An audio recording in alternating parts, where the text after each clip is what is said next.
Hey, greetings, everyone. Lieutenant Colonel Alan West here, and welcome to the Steadfast and Loyal podcast. You gotta light 'em up before they burn it down. Better dig deep, put 'em in the ground. Blood on their hands, they're hellbound. Sing a song. Ooh, they're gonna burn it down. Sing a song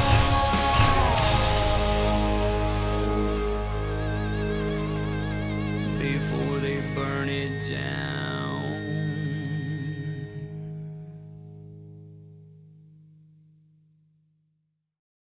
Hey, greetings, everyone. Lieutenant Colonel Alan West here. The price of gold is near all-time highs, but many analysts think we're just on the front end of a major wave of growth. A lot of people are worried that there could be real problems ahead for the U.S. dollar. We've seen hyperinflation before, and it's certainly possible that we could see it happen right here in America. If something like that were to happen, it's possible that we'd return to an economy run on gold and silver, and your dollar bills could be basically worthless. That's exactly why United Patriot Coin has created the Gold and Silver Patriot Pack.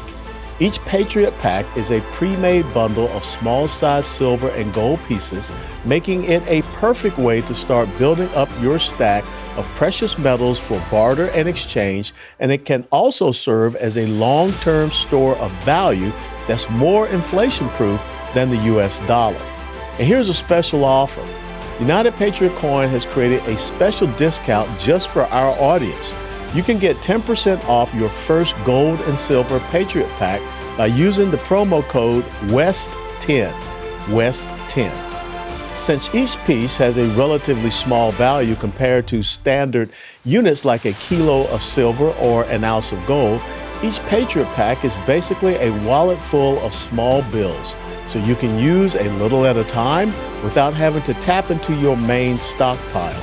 The Patriot Pack is a great way to get started in precious metals, but United Patriot Coin can also help you to build a real portfolio of gold and silver customized to your needs, whether that's for short-term barter and trade or long-term asset protection and growth. They can even help you invest in precious metals through an IRA rollover account. So shop online at UnitedPatriotCoin.com or call their office in Texas at 844-202-7834.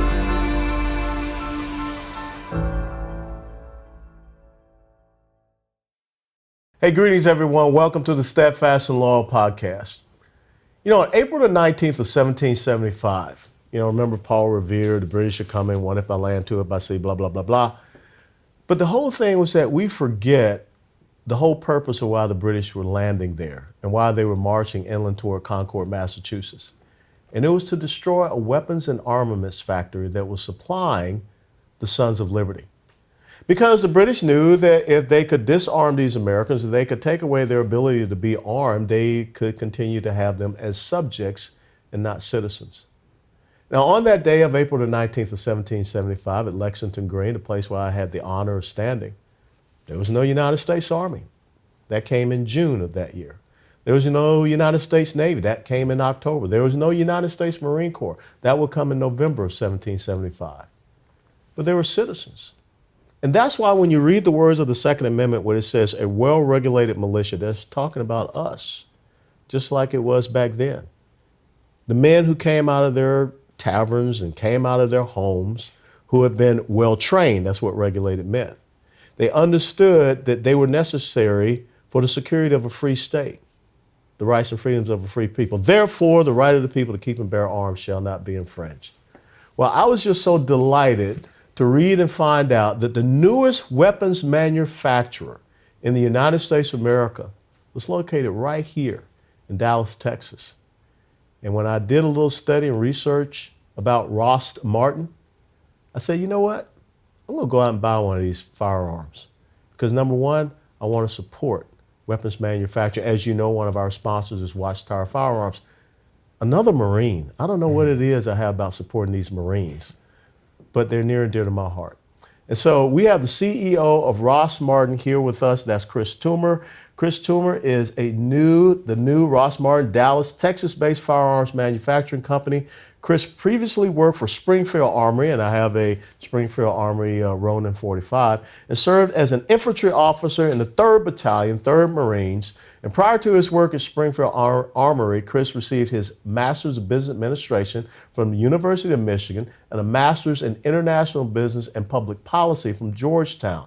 He worked in financial tech for J.P. Morgan and consulted for Accenture before beginning his career within the gun industry in 2019. He began Rost Martin with his wife Stephanie to continue the legacy and advocacy of the Second Amendment for future generations. Chris, thank you so much for being here with us at the Steadfast Law Podcast. Thank you for having me. Glad So to be here. let's talk a little bit about your background. Where you're from, what inspired you to want to be a United States Marine? Yeah, I grew up outside of Chicago in a town called Barrington.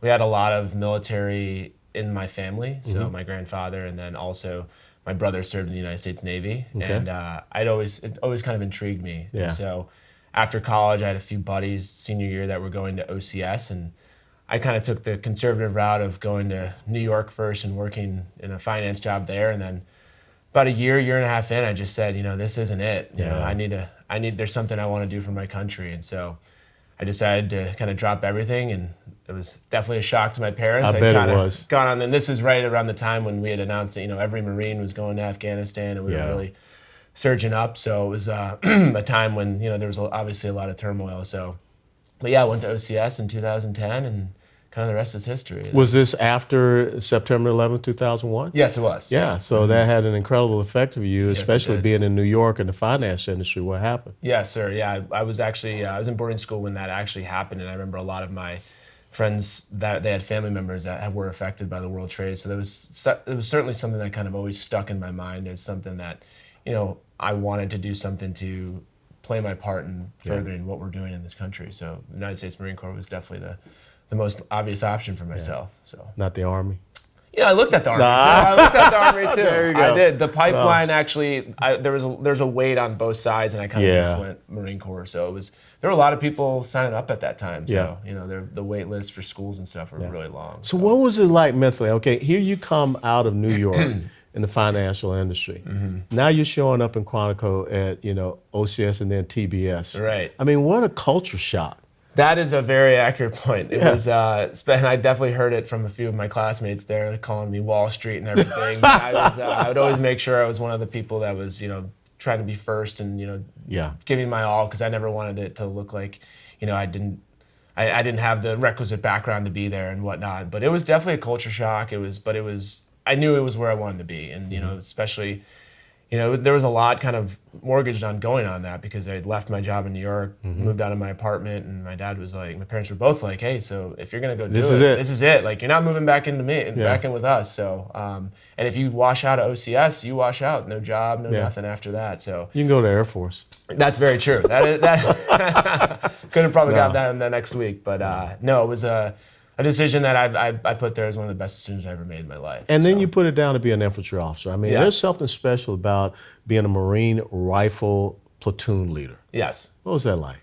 Being a rifle platoon commander, I always say, is probably one of the best jobs I've ever had. I mean, being able to just be so connected with the entire platoon. You do everything with the guys. You PT with them. You're digging trenches. You're in the defense with them. And I really enjoyed the ability, like after patrol or whatever it might be, to just kind of sit back and just talk to the guys and kind of just hear the funny stories of what they're talking about and what they're going through. So, during training missions and stuff, I try and spend as much time with those guys as possible to just, get to know what makes them tick as well. How many deployments? So I did two. So I did 2 of the Asia Pacific deployments. So we did a lot of the security in South Korea, Thailand, the Philippines, Malaysia. So.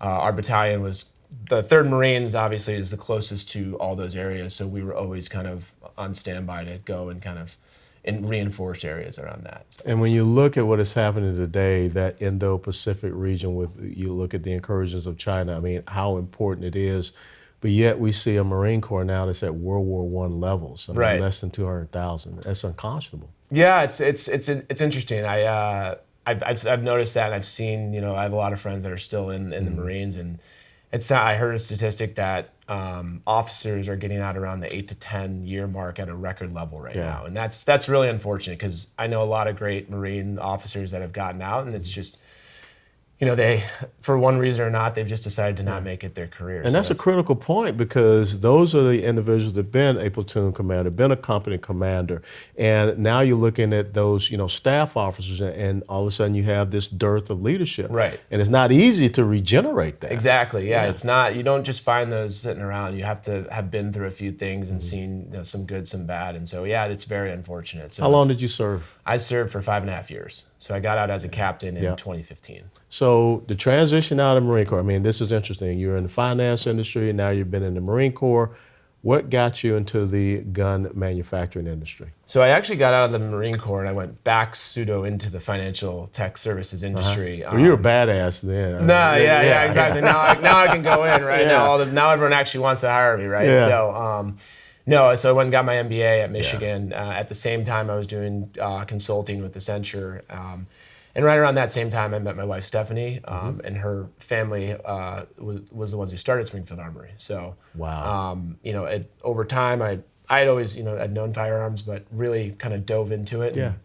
I had the chance to spend a lot of time with her father, kind of hear, the different paths that he took to create Springfield, the ups and downs of it, and it's like, this seems like something I'd want to get involved with, and that was really kind of the genesis of starting, working at Springfield and then starting Rost Martin. Was Stephanie and I both have such a reverence for all of the legacy companies that, as you spoke about earlier, help further the Second Amendment. Springfield, Glock, SIG, everyone that's brought the Second Amendment and been able to, bring the right to bear arms to the American citizens. And what we saw, especially in around 2020, is you saw a lot of different people coming into the firearms industry, and we wanted to kind of put our mark down of what can we do to bring a next generation of firearms of ownership to the American people. What brought you to Dallas, Texas?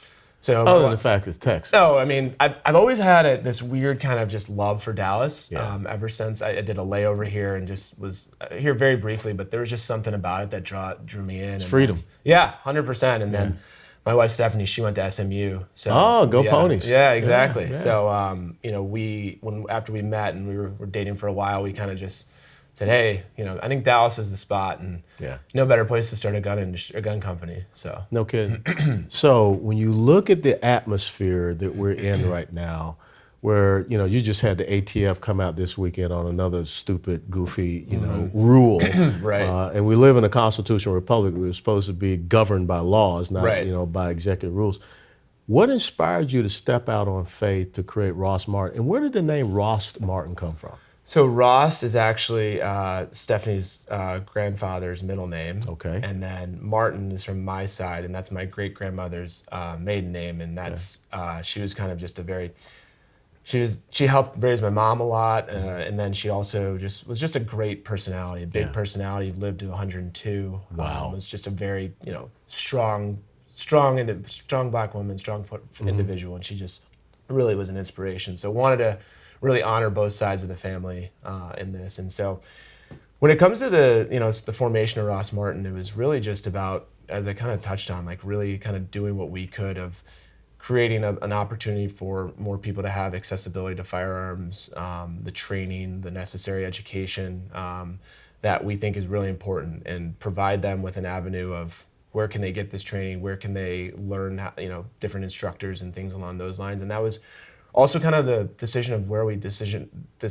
to price our pistol as well, as at a really competitive $459. Incredibly competitive. Exactly, at an American-made gun. And not everyone has $600-700 to spend on a polymer pistol or a gun. So if you lower that barrier to entry for people, it encourages more people to kind of gravitate towards your brand. When you're sitting back and you're developing your business plan, what were the 1 to 2 major obstacles that you saw out there? There's a number of barriers to entry, I would say kind of trying to figure out where you're going to position yourself in the market, because any person that pays attention to the gun industry knows there's a lot of black polymer pistols. So how do you differentiate yourself? How do you offer something that, someone might decide to buy your gun over somebody else's gun, and for that was quality, price, and accessibility. That we didn't want to come out and have this big announcement and then no one can find your pistol. So we were pre-shipping pistols to different distributors and different dealers even before we fully launched. So that was a big kind of hurdle, and then also just making sure we were surrounding ourselves with really like the right people on our team. I think we've done a really good job internally of bringing a team at Rost Martin together that's really passionate about the Second Amendment and is willing to step up and do, they might be doing one or two jobs, but they're, happy to do it because they see the big picture, and just communicating that to them, on a daily basis. So this is what we're doing, keeping them like we're going to be on this cover and celebrating it with them. Well, I got to tell you, it was an incredible purchase point. And when I got this weapon, and we've got a couple of versions of the Rost Martin RM1C, Romeo Mike 1 Charlie, 9mm. I shot it over at my favorite little spot, Lake Highland Shooting Center. And I ditched my Glock 43X MOS. Love to hear that. Yeah. Great range, by the way. Yeah, this thing was incredibly smooth, accurate, true, little adjustment. I'm a hard sights guy. I'm an old school guy. Okay. I'm not one of these young bucks. And that's why I have my tomahawk here, because I think you got to close with and destroy the enemy. But I was very impressed with this.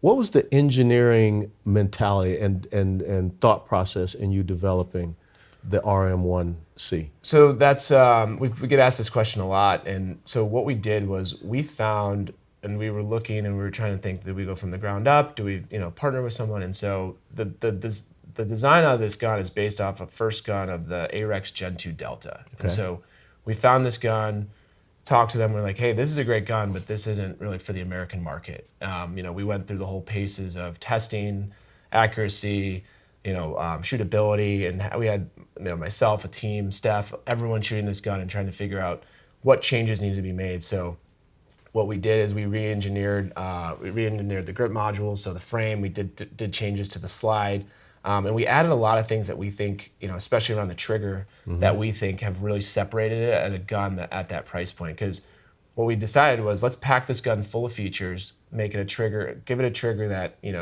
normally people are dropping in triggers to get it to that wall and that short of a reset, and then again offer it at a $459 price point, and then that'll bring a market to us just right there. So how is your marketing going right now? Very well. So what we do is we have a lot of kind of gun influencers that have, we've been fortunate enough that they've reached out to us and they want to get their hands on it. So we don't pay for our marketing. We send the gun out and we say, hey, just be as transparent as possible. Just say, tell us what you like about the gun. And for us, like, we want to be a flexible company. So if there's something you don't like about the gun, you're not going to hurt our feelings. Yeah. Like, let's write it down. Let's talk about it. I mean, we won't be able to institute every change, but let's put the things into the gun that, on our next iterations when we come up with the RM2, that we can start putting these things in, like whether it's grip texture, whether it's, a part on the frame that they'd like to see a little bit like bumped out, whatever it might be. We just want to make sure that we're a company that's listening. And that's one of the things too, is Steph and I are trying to go to these events. We're trying to be forward facing and talking to people and, be, shooting the gun next to the same people that are going to be buying the gun and just listening to what they're saying. So now let's talk about the two versions that we have here, because like I said, mine is here, and for all you little scary little snowflakes out there, as you can see, there is no magnet. The weapon is cleared. Okay, there's nothing in the chamber, so it's always about gun safety. Let's talk about the two versions you have here, because like I said, I'm more of a hard sights guy. Sure. But one of the great things about the RM1C is that it comes ready to be have an optic. Yeah. On it. Yeah. So this is our FDE version, and then this is our black version. We also offer a gray version. Really, as I was saying earlier, the features are rich in this gun. So in the back, we have a nice U-notch rear, so it's compatible with night sights on the XDM footprint as well. It comes with a metal RMR optic plate, which you were alluding to, but we also sell all the other optic plates on our website. So if you wanted to shoot a Shield or a Doctor, we have that, or a Delta Point Pro. We've got these nice top anti-glare slide serrations. And then kind of going down, we have right here, we have the undercut right here, so you're not going to get that knuckle if you're shooting all day. We have a 3-slot Picatinny rail right here, so you can put any weapon light that you want, so the X300 Surefire or the Streamlight TLR. We have the extended trigger guard, so if you're shooting cold weather and you've got gloves on, you're not going to get it hung up. We've got this is something that people have started to notice a lot more now. It's a little beveled edge right here, and that allows your trigger finger to find the trigger a little bit more. And then also the wall and trigger on this gun is just really phenomenal. So a really nice definable wall, and then just a really short reset. So I think, as I was saying, I think whether you're a new shooter, whether you've been shooting for years, I mean, yourself, you've been shooting for a very long time, firearms. So I'm very, very honored that you think so highly of our firearm. Absolutely. We put a lot of care into making sure that, different levels and different shooters we're happy with this. So your plan is to stay with the 9mm pistol right now. Yeah. So it's that's kind of an area that we feel we can be really successful in. It seems like ammo prices are through the roof in a lot of places. So but we're going to have other variations of this pistol, and our team of engineers has plans for different calibers, but I think we need some time for the brand and the gun to mature in the market before we start, dropping other things. But I would say that, a lot of people send us notes of, are you going to do this? Are you going to do that? Yeah. There's good stuff coming. We're going to try and appeal to a lot of customers. So does it seem interesting to you all out there in the audience that, how old are you? I am 39. Okay, I'm 63. Two guys that just happen to have a certain level of melanin in their skin are here talking about firearms and the Second Amendment. And here you have a gentleman that has served our country in uniform, that developed, an American-made firearm right here in Dallas, Texas. We aren't what people out there in the world would, think is the narrative. Exactly.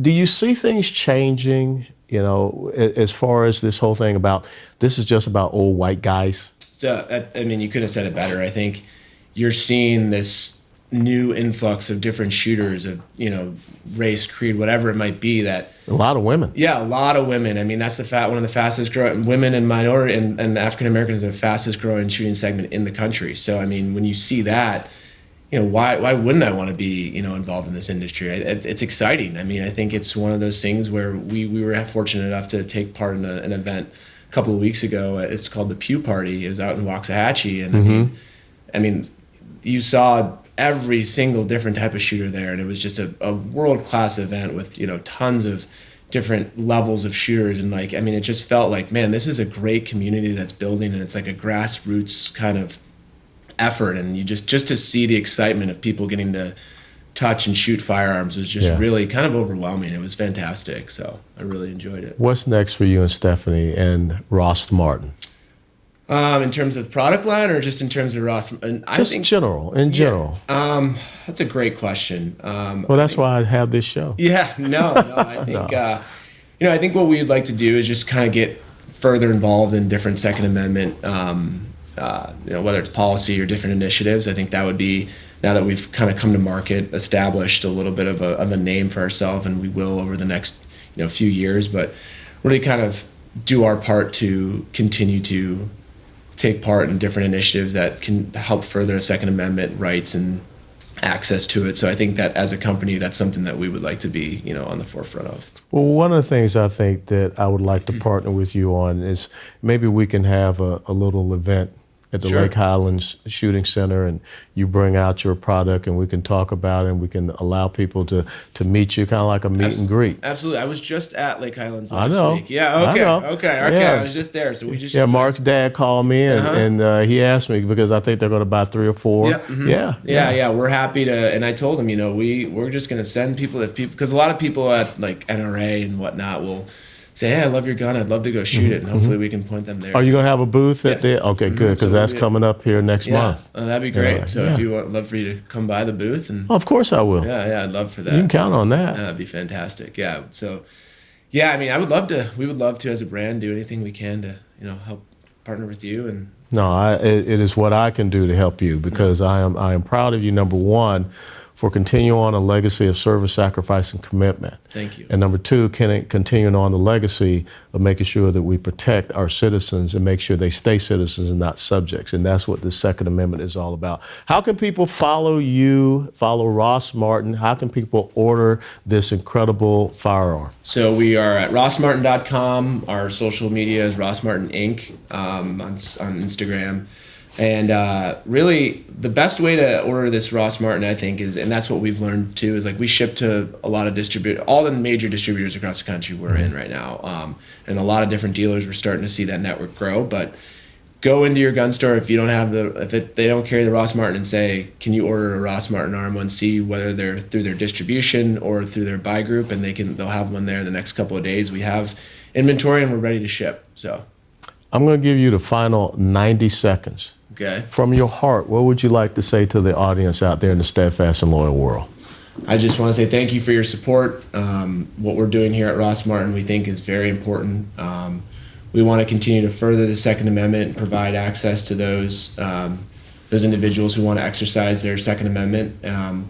Here at Rost Martin, we're committed to providing you quality products, and we want to ensure that your experience with Rost Martin from day one to you buy